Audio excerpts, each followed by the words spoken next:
I don't want to sound this like a eulogy, but it's more of a celebration, really. Time passes for everyone. Eyesight fails, as does reaction timing. With me, it works like the spirit is willing, but the flesh is weak. It's the first time I've ever quoted the Bible. Thanks for traveling around with me on this road for the last half century. All of you, thank you very kindly. It's been a hell of a ride.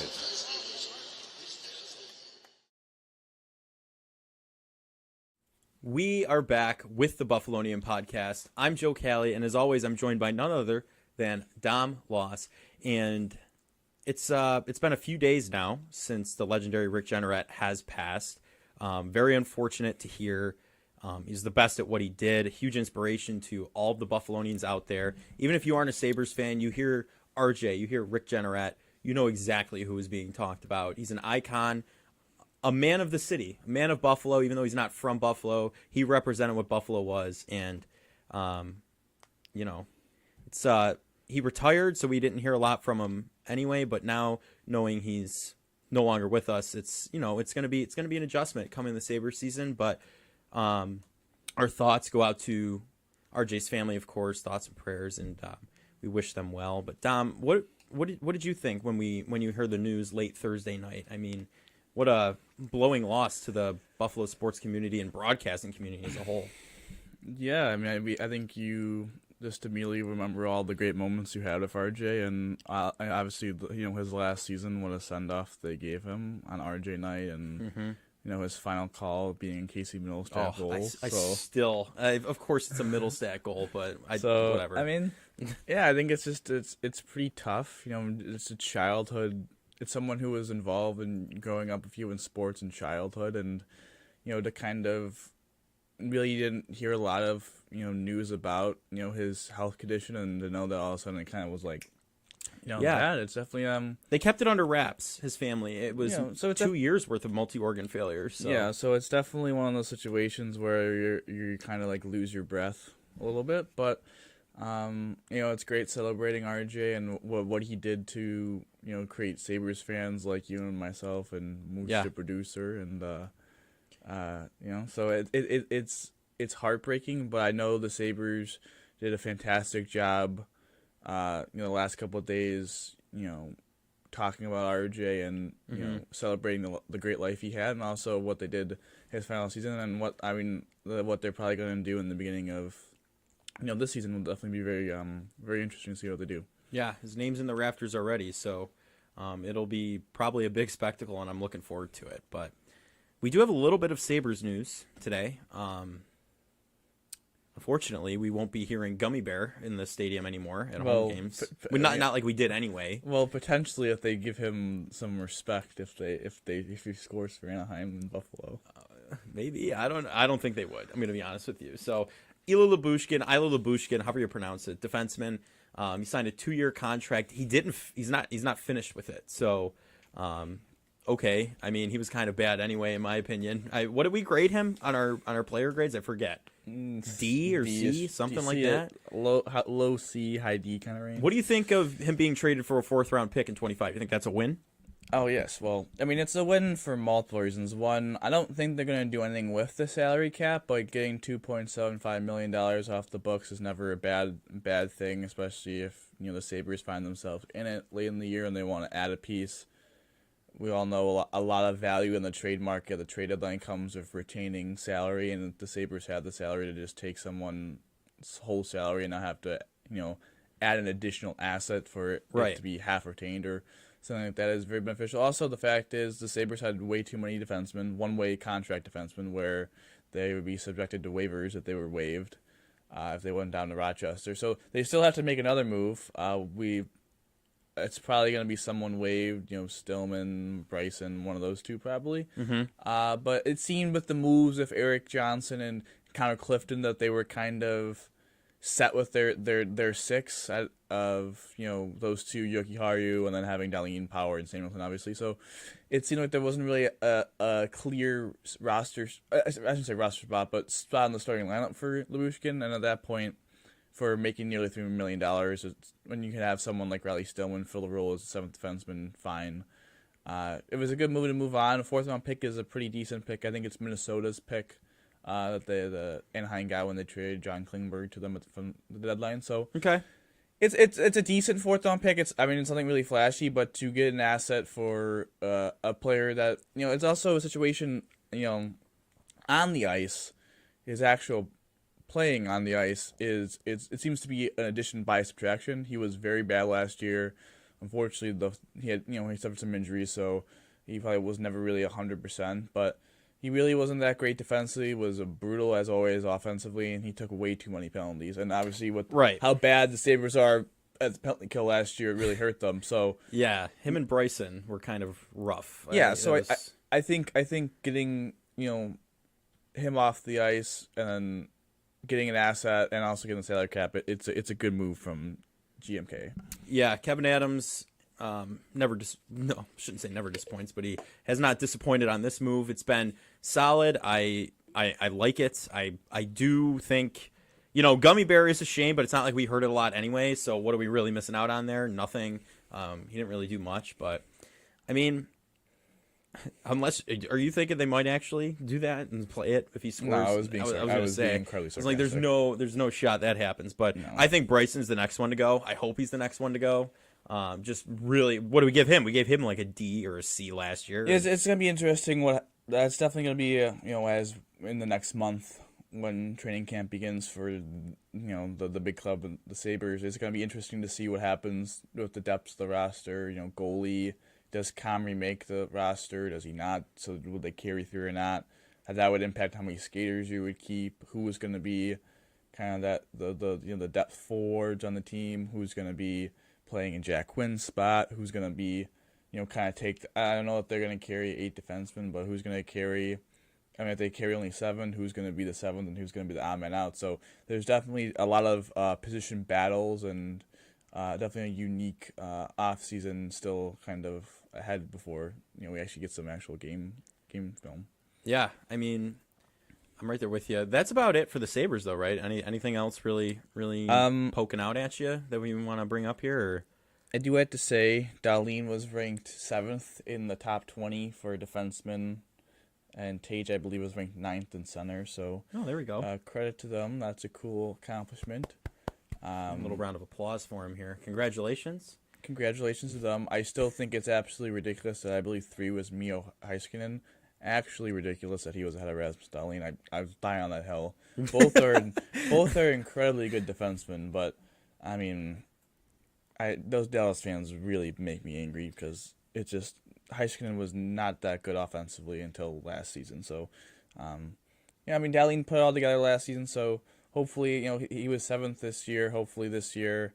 He got Norris votes last year as well, so hopefully maybe this year he becomes a finalist and potentially even wins it if he has a year. I think it's very possible, especially with the way the team is trending as a whole.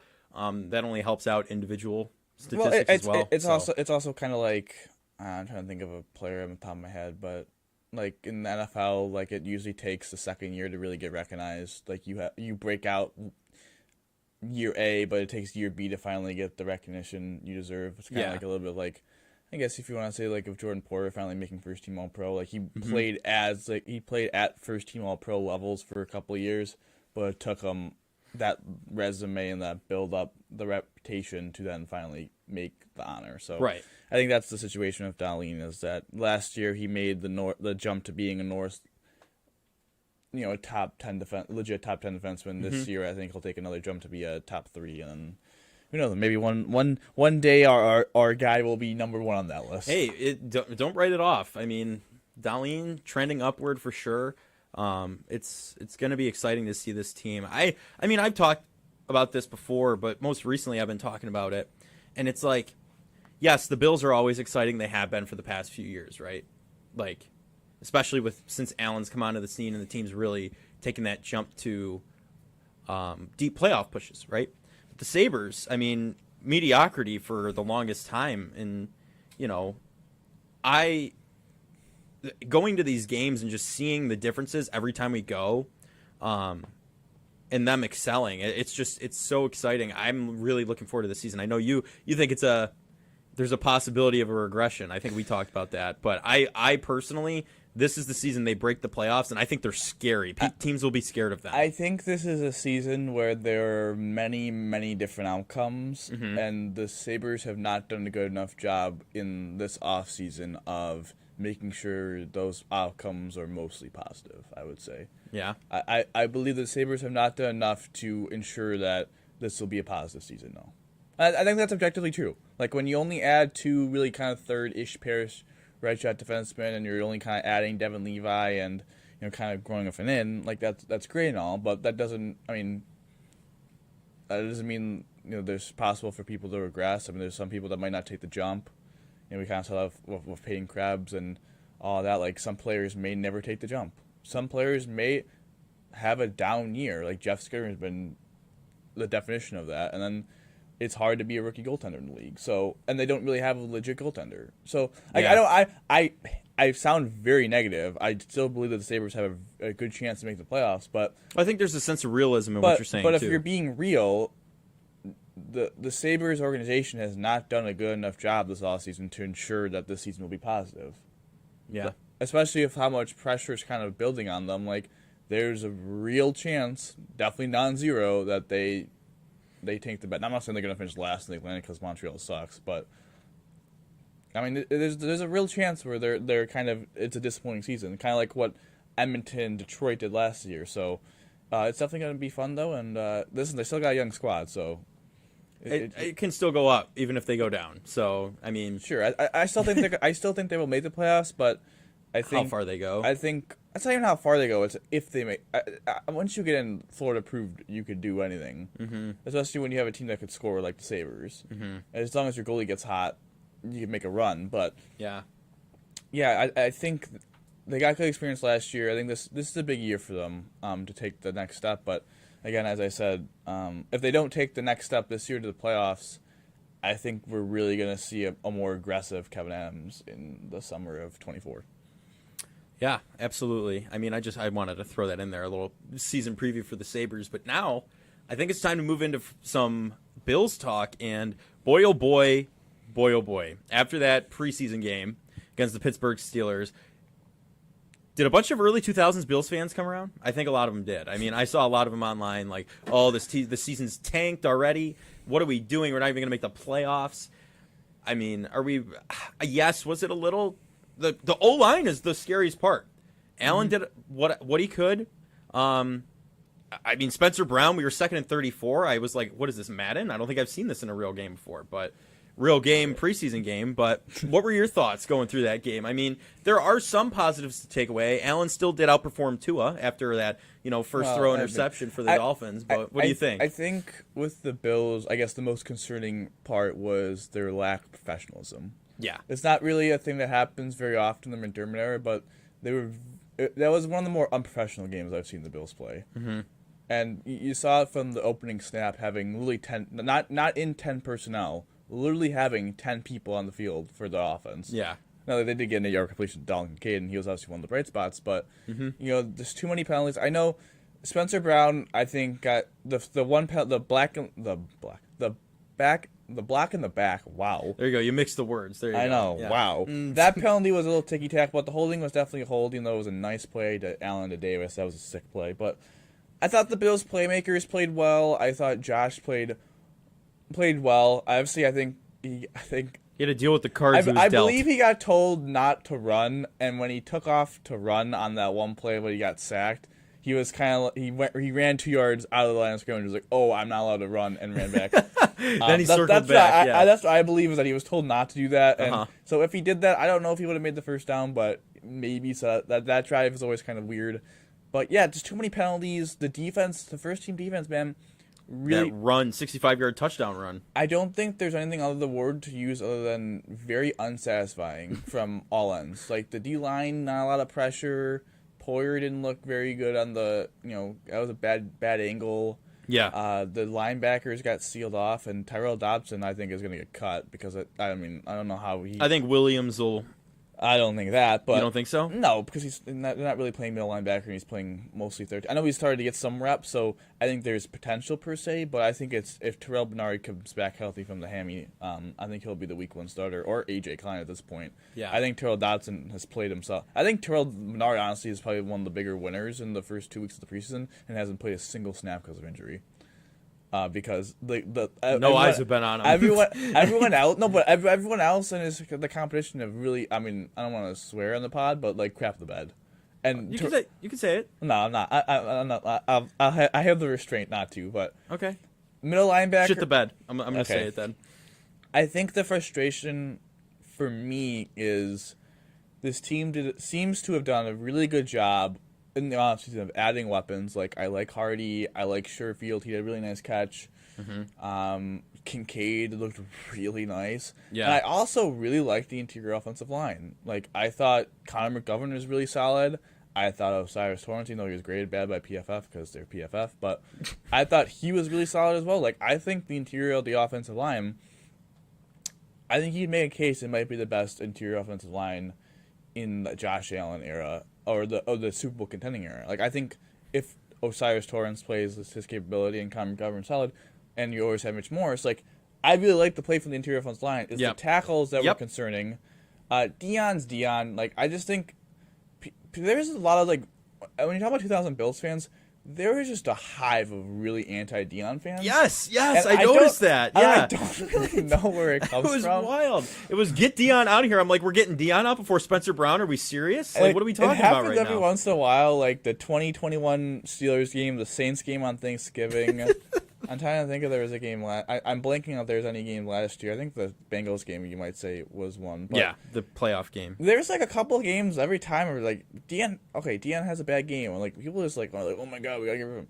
Deion is an above average left tackle. Yes, he's solid. He has down days for sure, but he's 90% of the time he's solid. He's more solid than bad. Yeah. He is a solid, above average. Heck, you could even say good because he's a Pro Bowl left. I know Pro Bowl, but he's a good left tackle. Is he an elite left tackle? No, he is not Trent Williams. He's not Tyron Smith. Nope. He's not Laramie Tunsil. He's not a shutdown left tackle. And sometimes, occasionally, he gets beat. Now, what I say, I'm slightly concerned because I feel like in training camp he wasn't fantastic, and him in first preseason action. I shouldn't say his first preseason action. I can't remember about the time if he played. I don't remember Buffalo. if he did either. I think he did because I think the offensive line did, but I'm blanking on that. But not great in the first game action. So I think yes, you could be like, okay, that's a little concerning, but Deion usually turns around. Spencer Brown that's a concern, and that's a position where the Bills middle linebacker, offensive tackle knew that they had significant problems at both. And didn't really address it, and didn't really add competition. We just kind of ran it back. We signed Brandon Shell in June 1st. Well, he's retired. You don't have really another guy to push Spencer Brown because David Quessenberry, you re-signed him, but he's also hasn't looked very good either. So I think that position is really concerning because you could have the best interior offensive line, but in this era for the Bills, have a solid Deion Dawkins, but you know, the saying is you're only as strong as your weakest link. Like their weakest link is pretty darn weak. Yep. Like Yeah. it's one of the worst. It's maybe the worst right tackle in the league. You could even weak. consider it a missing link because it's so weak. It's not even Yes. there. You know, like that. Like that's where I would have it at that So point. I think that's a real concern. Then middle linebacker is another concern because you knew for at least a year that you probably weren't going to pay Tremaine Edmonds. No, and especially the way he ended up playing. Like once you saw him in the season, It doesn't- you know at that point you're like, Well, yes, for them not to have it's frustrating from the perspective of they just did not have a long-term plan at middle linebacker while Tremaine Edmonds was on the roster to said replace Tremaine Edmonds. yeah. And if their answer was really Tyrell Dobson, he was the Wasn't he off the team and then they brought him back? Isn't that what something happened? like that. The Minnesota Vikings literally were giving him the game ball for his horrific second half performance. Is one of the big reasons why the Bills lost that game is how Tremaine was so good in the first half, got injured. Tyrell Dodson played the second half, was god awful. So for them not to have a plan other than we're Tyrell Dodson or we're going to spend 2 third-round picks on guys that really aren't middle linebackers is just It was either him or Cam Lewis getting the game ball for that one, catching the ball for Jay Jets. Sure, I mean, So that's the only other thing. I just don't fully understand their plans of those two positions. So I'm concerned for the defense just because that was really brutal. I'm just going, and maybe this is blind optimism, but I think the Bills have enough. They have enough coin, enough stock, enough in the bank to be like, this is a rare occurrence. They were not ready to play. I believe in Sean McDermott to get them ready to play. I'm not gonna, make a bunch. Yeah, of you're not gonna random freak. thi- Yeah, you're I'm not gonna be early 2000s freak. I mean, there's certain Bills people fan. to freak on, like Tyrell Dodson, because that was just his second straight week of being terrible in the preseason. Yeah. But No, he's showing consistency of being bad, and that's an issue. So there's things to improve on, which is fantastic. I mean, honest to God, I said this to myself after the game is other than no, I'm gonna say this is probably one of the better results the Bills could have in a preseason game is to absolutely look terrible and get demolished by Kenny Pickett I'm not and even company. saying demolished. Honest to God, it's actually very. I'm not, as fans, it's really annoying and it's really concerning. Yeah. But as coaches, they have to be pissed, but they also have to be like, we have so much film on every single guy screwed up probably. Mm-hmm. So we have so much stuff to teach these guys, and they have so much stuff now to be like, whoa, maybe we like. It's kind of like it's a humbling experience. Like maybe we aren't as good as we thought we were. I'm not okay. It's a preseason No, game. well, Whatever. for the film review, if I were coaching the team, all right, we're gonna take a trip here for a second. For the film review, Madden 24 gets on real life. yes, Madden 24. So, if I were coaching the team, I'd bring them all in for film review and just show every bad play they did. Like not even like tell them, hey, we're gonna watch the opposing team's film. Just be like, we're gonna study it. We're gonna be ready for next time. But no, we're gonna point out every horrific thing that happened on the screen. And I would let them have it because you're right. They might have had a false sense of security. Hey, we were, top 5, top 10 defense or whatever. But a couple of years ago, they were, ranked number 1? They weren't number 1. I'm sorry. They were not. Because if you were number 1, you would have stopped an offense with 13 seconds from their own side of the field. That's my take. But Sure. I think that from that perspective of the Steelers game, I'm not saying it's a success. It's definitely not a success. But there's a lot of I actually do think that's actually an underrated positive is they need to rise from the ashes of defeat.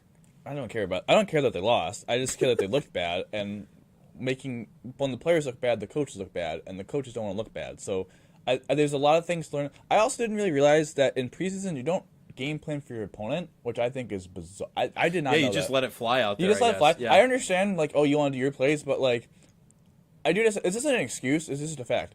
The Steelers run a 3-4 defense, and the Bills run a 4-3 defense. So you thought, I would expect that they had some kind of game plan for, if this is a 3-4 defense, this is how we'll play against them. I don't know. I maybe they still did, and it just didn't work out, but I find that to be concerning. But it's kind of odd. You're right. Like in the preseason, it is not kind of to odd. game plan for your opponent. I'm and not get even ready, saying but- game plan, but, like, if you ended up playing a team that ran a 3-4 defense, like, you would probably want to, like, Yeah, you run want your to. 3-4. I don't know. They probably did. I'm just like, I don't know. Maybe I'm looking too far into that. But overall, Mike Barkley was Matt Barkley. So quarterback 2 just shows you that. Is Yeah, just if Josh goes we were down. talking about that last time. How I'm done talking about it. I can't. If Josh doesn't get that, if Josh gets injured, they're screwed. I mean, it's as simple as that. I mean, not like they weren't screwed in the last 2 years, but they're mega screwed this year. But Gabe looked good. Stephon looked good. Yeah. I thought Kincaid looked silky. he was the smooth. shining star of No the knocks, game. so he really shined. I had to say, Khalil Shakur, man, there's really potential that he's not going to be on the 53-man roster. It is Shorter had a really nice game. He did very good game. Andy Isabella is a guy that looked solid on special teams, and he looks to be. He's hungry too. I don't know. I don't care. Hungry dog runs faster. I don't care about the hungry dog. Runs I think faster. so. I don't care about any of that. The fact is, they're trying to make him make the team. And what I mean by that is Isaiah Hoskins. The big reason why he never made the team was because he didn't play special teams and was also terrible at special teams. It's not like he could. It's not like they attempted, like, we're never going to make him play special teams. Is that he honestly could not play special teams because he was so awful at it. Yeah. Like, he was a negative on special teams. Andy Isabella made a really nice play as the gunner last game. So if he's going to be one of those guys that could occasionally step in and play some special teams, and not even play special teams, but actually be kind of decent at special teams. Right. Be actually good at special teams. Yeah. That's how you make the roster. Khalil Right. Shakur is a returner. We'll see. But he's not a great special teams player, so I mean it's kind of, I don't know. I think there's a real debate between that, but Khalil Shakur might be one of those guys that just kind of it has He'll a lot float of down to the potential. practice Has a little bit of squad. potential. Yeah. He won't, if he gets cut, he's gonna get picked up. But Yeah. he seems to be one of those guys that he makes a nice play every once in a while, but needs to be more consistent. It's gonna be interesting if he makes the roster. I think it's a lot closer than I thought. I thought Khalil Shakir was potentially gonna be wide receiver 3 and play in the slot, but obviously Dalton Kincaid passed him. I don't want to say passed him up, but like for the slot role. Right. Also with Sherfield and Hardy, like both those guys are ahead of him. So at that point, like if you're wide receiver 5, I'm excited to have a versatile wide receiver core this but year. like, but if you're wide receiver 5, you also have. So you're 4 wide receiver. You're not better than the top 4 wide receivers. You also have Kincaid and Knox. So you're really the 7th best target. That's not even counting running back. So really you're the 8th. Right, James Cook could be a target Yeah, as well. so you're the 8th best target. At that point, you need to be good at special teams, and Yeah. he's not a great special teamer. So Yeah. You need to find something else to figure out, like you need to be versatile. Yeah. And obviously this is a coaching staff that believes in special teams. So I don't know. It's that to me is something to watch, and also cornerback. and losing Naheem Hines though gives you that opportunity to step in at special teams, and it's like Sure, yeah. take the opportunity, try it. I mean, get better. Yeah. I don't know. I shouldn't be saying that because no experience, but yeah. So I mean, I think it's disappointing. There's definitely lots to look at. Cornerback 2, I think is going to be. I'm wrong. I'm going to say I'm wrong. I said Christian Benford is going to come back to take the role. it's Dane Jackson. It's Dane Jackson's role to lose. I Yep. don't think he's going to lose it. And again, this is another thing about 2000 Bills. I don't know why we're comparing them to 2000 Bills, but because that was an epitome of it is funny though. fair weather fans. That's what it is. But the fact is, Dane Jackson has played well. And yes, is it frustrating to say Dane Jackson, cornerback 2? Gosh darn, this is Levi Wallace all over again. I don't know why people hate on Dane Jackson if he's just playing the best out of the 3 dudes. Like, Yes. what's he gonna do? You can't argue. Like, I mean, look at the film. Look at the stats. He is playing the best out of the 3 of them. So yes, do I think it's incredibly frustrating last year that it seemed that Dane had really good coverage on a lot of snaps? He got hurt in that Tennessee game too, though, if I remember. He did get It carried was off. Yeah, but him and then Hyde. The both of them did. If I'm correct on that, yeah. But is it incredibly frustrating that last year it seemed every 50-50 ball that Dane Jackson was a part of, who he had really good coverage on, just never really turned his head to make a play on the ball, and lost? Yes. Little bit. But you also have to understand that this guy was the cornerback 1 last year for half the year. Right, now he's going to be splitting it with Trey White, and it not cornerback 1, but splitting the field with Trey White. I But think now that's he's going to be cornerback 2. He's not going to have the responsibility of having to guard Amari Cooper, No, Tyreek and Trey Hill. looks good. I mean, I don't know if he guarded Tyreek Hill because I think he was injured to Miami. Elam might have. So I think, again, Dane going back more into that cornerback 2 role probably helps him out. Mm-hmm. Benford's solid, and Elam. Little handsy still. I think Joe Marino said it best. I was listening to him the other day. You could try he seems to be trying so hard that he just can't stop making mistakes. Yeah. And I think that's a really good analogy, not analogy, but a really good saying of, I do think it seems to me that Elam is trying so hard He's thinking to be about perfect, it too much. Yeah. that he's just not playing naturally free football. And that's why you get all these holding penalties. It's like, no, dude, you're in good position. There's no reason for you to hold. There's no reason. It's kind of like, Well, it's like when he got drafted, they were talking about it. He's really hard on himself. He attempts to be perfect. There's no perfection. You need to, I'm going to quote Top Gun Maverick here. I'm going to go a movie quote, okay? Don't think, just do.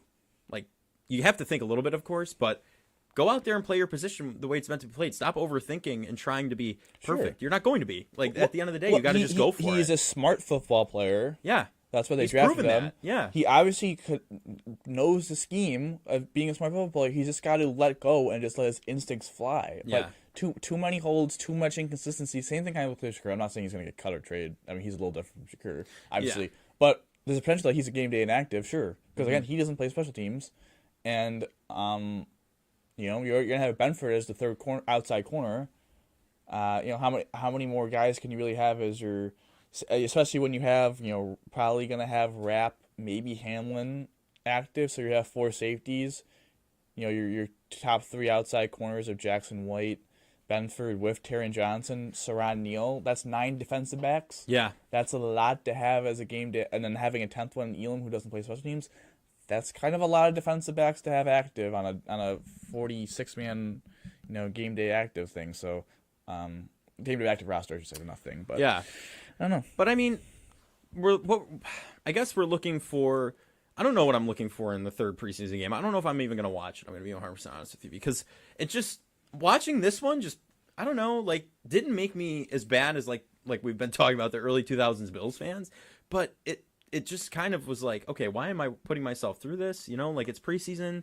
Like you said, they're not even playing to go after the other team pretty much. They're kind of just running their plays they want to run and seeing if it works. But it's more of a joint practice. Yeah, it's a scrimmage, you know? It's at the end of the day, that's what you're dealing with. So, I don't know. They're playing I don't even know. Chicago. Yeah, they're playing the Bears. Return to Tremaine Edmonds. I don't know how that's going to go. I think for me, it's going to be interesting if Josh plays. I think Josh looked pretty good last week, so from my perspective is I don't think he really needs to play. Like, he had the warm-up. He looked pretty good. I know the offense didn't really score any points when he was in. I mean, they moved the ball a little bit, but obviously penalties and inconsistencies was a big reason why they didn't find success. So maybe they want to hash all that out. I would like to see definitely the starting offensive line get a lot of play, though. I'd honestly like the starting offensive line to get probably half football. Like, I really think they need to get those guys in there for a whole half, even if it's just Matt Barkley or Kyle Allen behind center. Really, you think they give Allen any more reps? I think there's definitely potential for that. I think maybe a drive or two. I mean, listen, Josh played the third preseason game, I believe, the last 2 years before this. I was weird that he was playing the second preseason game. So I think Josh may play a little. I mean, we'll see. I think it probably I think they'll give him a drive to score, and then I don't know if a drive to score. I think they'll give him 2 drives. You think? I just think after what happened last week of the inconsistencies, I think they would want him to play. They got to give him a little bit to kind of get out there. Yeah, just feel himself a little bit. You know. Yeah, I know. I mean, it's the preseason at the end of the day. That's kind of how you have to think about it. I know.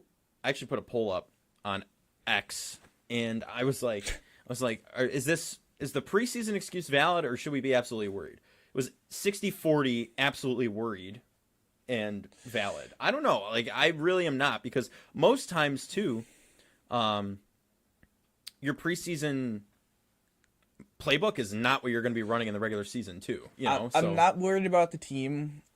I think you'd be worried about certain positions on the team. Yes, not the entirety of the team. I think they're going to perform. I think you could be worried about individual players. I don't think you have to be worried about the team. I think because there's funky results that happen. I think the Bears beat the Chiefs last year in the preseason, so the preseason is really weird. It's basically, as I said, just joint practices. So, I mean, I as you said, you might not even do some of the plays you run in preseason and in the regular season if they don't work. So, it's more just a rehearsal for the regular season. As it says, it's a preseason game. Right. So, and with the 2 tight ends healthy together. So I disagree with the fact of, worrisome. I think, yes, you could be 100% worried about right tackle, middle linebacker, what the heck's going on with Kyrie Lillam, what the heck's going on with Khalil Shakur, like, what's quarterback 2, like, there's stuff to be concerned about, and you could be worried about certain stuff, but to be like, oh my god, I'm so worried about this team. Yeah, that's a tad much. It's a tad much. If they play like this against the Jets, it's like, wow, this is really, I don't want to be one game in, but one game in, this is really concerning. Then I think when if they play like this against the Jets, then you could kind of be like, whoa, this is really worrisome. Playing a preseason game against the Steelers, come on. Yeah, we're better than that. No, we are. We are.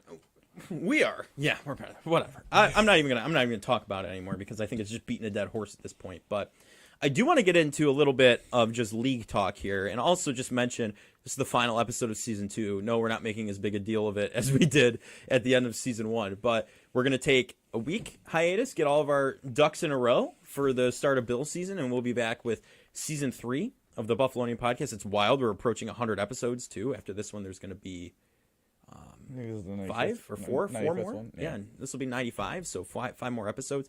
Wild. We'll have a special coming out for that. That'll be fun. But first, there's an infamous Fox Sports, whatever. What's the first things first? Is that what the program is? Indeed. Nicholas Wright. He's kind of a Mahomer.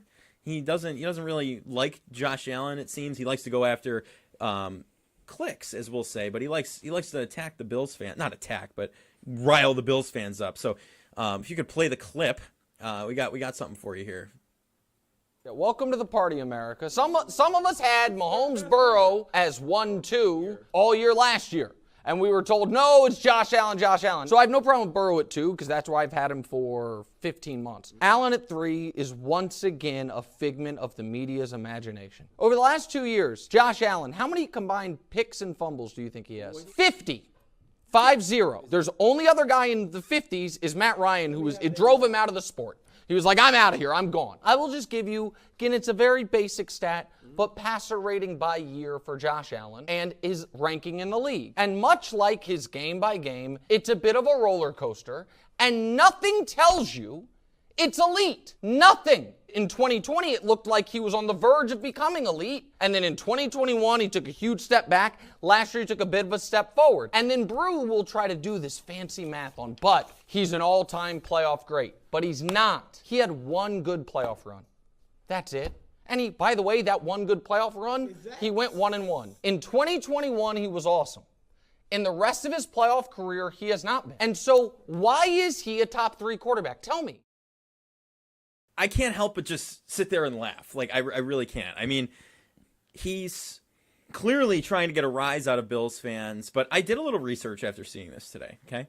He glosses over Burrow's playoff statistics, okay? He just shows Josh Allen's and only a select few of the said stats. So here I made today, I went through, and I've compiled all of the playoff statistics. So Burrow only bests Allen.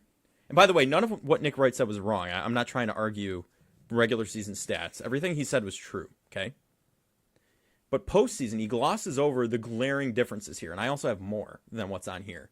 So Burrow's 5-2, and he has a higher completion percentage by 4%. A little under, whatever the decimal, whatever we're doing there, 3.5. Allen's played 8 games. He's played 7, of course. Allen's 20 total touchdowns for 6 turnovers. He's 10 total touchdowns for 4 in 1 game less. Allen has 17 passing touchdowns and 4 interceptions in 1 more game than he has, and he's got 9 and 4. 9 touchdowns, 4 interceptions. So, I mean, right there, production-wise, I think Allen is just that freak athlete, though. I mean, we talk about it all the time. Burrow is that better pocket passer, better... What do you want to call it? What would you say? How would you describe Burrow? I guess stereotypical quarterback. You know what I mean? Like, I feel like just kind of pocket passer. Like, what are your thoughts before we go through the rest of this? I think he's a little bit Drew Brees-ish with a little bit more athleticism, kind of. Okay. Kind of a guy that beats you with inside the pocket, but can also... He's not Tom Brady. Can also use his legs. I don't know, he has like the mentality a little bit. I don't know. I think it's an interesting conversation for who's the second best quarterback in the NFL, and I think it's close though. I don't think you know what I mean. Like, well, it's close. I mean, I think I still give Burrow the edge. I just wanted to bring this up. I think Burrow is probably number 2 based off of the playoffs last year. He was better than Josh, and that's pretty much true. I mean, Josh had a very good counting stat game against the Dolphins. Like, he threw for over 300 yards, had a lot of rushing yards. He's also one of the biggest reasons why the Dolphins were in the game. I mean, the fumble that went for a touchdown, the 2 interceptions, the 1 interception that was really, really bad that kind of swung the momentum when it was 17-3 and going for a kill shot. Yeah. So you live by the sword, you die by the sword of Josh, and sometimes it gets him shot. It gets him stabbed. Like, you just kind of die by it. Like, I love Josh. His ceiling is higher than Joe Burrow, but consistently Joe Burrow is probably a little bit more consistent than Josh. And when you play in the playoffs, sometimes people would probably prefer a more consistent quarterback, especially in a 1-game in or out scenario. Like, if this was like a best of 5, like, yeah, you probably want to do the high ceiling that can probably carry you, and that's Josh. Joe Burrow, a little more consistent, and a ride or die. You know probably what you're going to get from Joe Burrow. Where in Josh, you kind of sometimes, you really don't know what you're going to get. And last year, I think it's interesting. Last year, obviously with the injury of Josh, the first half of the year, he was kind of on Mahomes' level in terms of EPA per play. Still had a decent run at the end, but obviously the injury hampered him. Joe Burrow has never had a more efficient offense in a year than Josh Allen. Mm-mm. And you could say Joe Burrow also has had better weapons than Josh Allen. I think that is a very interesting debate. I think it's probably Joe Burrow. I think he has more high-end weapons. I think Josh, until last year, had more depth weapons, like having Emmanuel Sanders, Cole Beasley, Gabe Davis. I think in 21 was probably more depth per se, maybe, but high-end weapons probably went to Burrow. And last year, both offensive lines are bad. Yeah. And Josh they both have consistently had pretty weak offensive lines. Right. So I think there's definitely a debate for Burrow because he has the one over Allen. He outplayed Allen in that game. And he's been in a Super Bowl. I don't care about the Super Bowl that much. I mean, Josh is better than him in 21 all year. And I just think the second half of the year, Burrow was probably... No, I'm sorry, probably. Second half of the year, Joe Burrow was better than Josh Allen. Mm-hmm. And in the playoffs, Joe Burrow was better than Josh Allen. Now, you could argue, again, the injury. UCL but for now Josh. this is why this year becomes interesting is because Josh is healthy, Joe Burrow's healthy. Let's dance. Let's dance. We'll hope Joe Burrow's healthy for the majority of the season. His calf injury currently. He'll probably be healthy, but... I do want to... Let's see, because after this year is the year we're really going to see where Josh truly lies. Right. Because if we have another year where he kind of has a good year but then falls apart, has a bad game in the playoffs like he did in 22, then he doesn't really have a claim to be the second best quarterback in the league. I gotcha. No, it makes sense. Do you mind pulling the graphic back up? I'm going to just run through the rest of it, and I got a little tidbit in there that's not on there that I want to throw your way, if you're okay with that. All right. So, Allen's total passing yards, 2,334. Rushing yards, 417. Total yards, 2,767. So, Burrow's at 1,927. So, one game less. Again, Allen averaged about 7.6 yards passing yards per attempt and 6.6 rushing yards per attempt. Burrow's at 7.3 passing and 3.9 rushing. But that makes sense because he's not that rushing freak athlete. And Allen has a little higher passer rating. They're both in the 90s. But Allen has more 300-plus yard games at 4 to his 1, to Burrow's 1. And then 3+ passing touchdown games. So, and he's had 0, of course, Burrow. But there is one thing. This is not on the stat list here. So, for the Bills, times when the defense allowed 25-plus points in the playoffs, 4. Times where the defense allowed 20-plus points, 6. Takeaways, 5 interceptions and 2 fumble recoveries, okay? So then, with the Bengals, times the defense allowed 25-plus points, 0 times. Times the defense allowed 20-plus points, 3 times. Takeaways, 10 interceptions and 3 fumble recoveries. So, at the same time, you know how I made that comment about, if we had a good defense back then, we would actually be able to stop a team with 13 seconds on their end of the field? Mm-hmm. I think that also, you can't blame Josh Allen for 13 seconds because he wasn't going to stop Tyreek Hill from running down the field, running all over us, Travis Kelce. Well, no. But you also, you can't say Joe Burrow beat Patrick Mahomes in that playoff game to go to the Super Bowl because the defense made a good play. You know what I'm saying? You understand what I'm saying? The Bengals defense the last 2 years has played better in the playoffs than the Bills defense. Yes, absolutely. That is 100% factual. That wasn't discussion. It's also true that they've both played equally fair quarterbacks per se. The Bills played Skylar Thompson, Mac Jones. Obviously, then they played Mahomes and Burrow, and they didn't really even play Mac Jones. They kind of stomped him into the ground. Well, but they played those guys, and then the Bengals the last 2 years have played Derek Carr, Tannehill, Mahomes, Stafford, and then last year they played Huntley, who was a Pro Bowl quarterback, but really not. Oh my God. Allen and Mahomes, and their defense has been better the last 2 years. And I think you would say that the Bengals have played probably tougher offensive competition than the Bills have, especially with Miami being so weak with their quarterback injuries, and the Patriots kind of not being known for offense. And both of them have played Kansas City, and obviously they played each other. So, and the Bengals have played better against the Chiefs, defensively. So yeah, Mahomes was winless against them until there is 1,000% really good, evidence on both sides. I would agree that I think some of Burrow's evidence for him is a little teamish, it's a little more of the team has played better in a certain thing, a more Bengals thing. But I also think some of Josh's thing is also some of Josh. His turnovers are his turnovers. Right. And that's kind of, when you have a quarterback like that, I guess that's what not what you sign on for, but the way he plays, he kind of runs all over the place. It's a little different. Sure. The Colts game in 2020, Josh fumbled late in the game. Yeah. And I'm not Nick Wright going, oh my God, that ruined the game for Josh. But, it could have, and that's what you live by. He had 300 yards carried the team. The team jumped on his back. At the end of the game, he fumbled, and it nearly almost ended their season. That's just the fine line you have to live with Josh. I mean, he played a phenomenal 2021 playoffs, no doubt. Probably the greatest 2 games I've ever seen someone play back-to-back. Mm-hmm. At the end of the day, though, it's what you do next. Right. And as Nick Wright said, he went 1-1.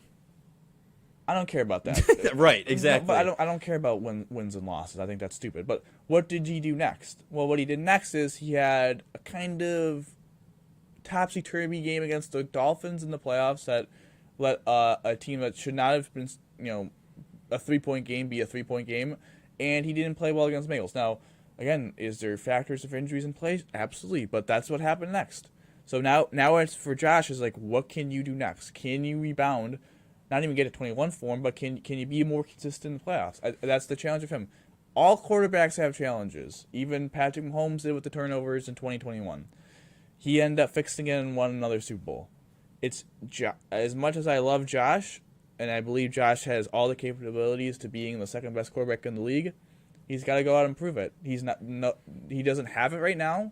Not a lot of people are probably giving it to him right now, and for him to get it, he's got to go out and do it. And I don't know if it's he has to win the Super Bowl this year, he has to win the AFC this year. I don't know truly what is the at the end, if he does blank by the end of the year, he is quarterback 2. I would say it's probably win at least the AFC. But then at the same time, if Hurts wins the Super Bowl over him, people would say Hurts. So it's a win-loss league. It's unfortunate, but if Josh plays like he did in the 2021 playoffs, this playoff run, and gets hot and leads the team to the Super Bowl, he's quarterback 2. Yeah. I think if he does that and they go to the AFC and lose in the Super Bowl, he's probably quarterback 2. If he plays well but they lose to Mahomes or Burrow, he's probably not quarterback 2. He's got to beat those guys. Yeah, he's got to consistently beat those guys. It is just true. He has not beat those 2 guys in the big spot.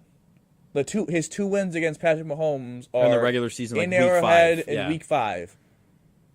He's 0-3 against those guys. The last 3 years, you've lost to those 3 guys. It's hard.